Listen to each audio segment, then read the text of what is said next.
पन्हाळा वाघवे येथे महाराष्ट्र राज्य ग्रामीण जीवोन्नती अभियान शिवमुद्रा प्रभाग संघ प्रगती समूहाच्या महिला राधिका कोटकर फूड ट्रॉली माऊली डोसा सेंटरचे उद्घाटन।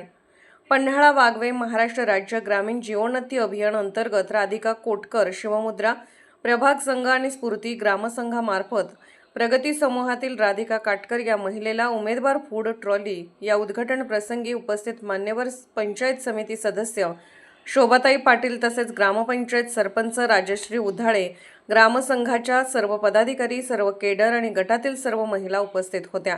यावेळी राधिका काटकर यांनी तालुका समन्वयक मुजावर सर, प्रभाग समन्वयक गावडे सर, कृषी व्यवस्थापक भोसले सर व सर्व केडर वाघवे गावच्या CRP सुमित्रा सातपुते, बँक सखी अश्विनी पाटील, कृषी सखी कोमल पाटील यांचे मनापासून आभार मानले। सूत्रसंचालन आणि अभियानाची माहिती सुनीता वाघवेकर यांनी दिली। सतर्क लाईव्ह न्यूजसाठी माझगाव प्रतिनिधी श्री अनिल जाधव, माझगाव तालुका पन्हाळा। मी राधिका भास्कर काटकर, महाराष्ट्र राज्य ग्रामीण जनउन्नती अभियान अंतर्गत शिवमुद्रा प्रभाग संघ तसेच स्फूर्ती ग्रामसंघ अंतर्गत प्रगती समूहा माध्यमातून मला माझ्या व्यवसायासाठी फूड ट्रॉली देण्यात आलेले आहे। याबद्दल मी तालुका व्यवस्थापन Mujawar sir, cluster coordinator Gawade sir, कृषी व्यवस्थापन भोसले सर तसेच स्फूर्ती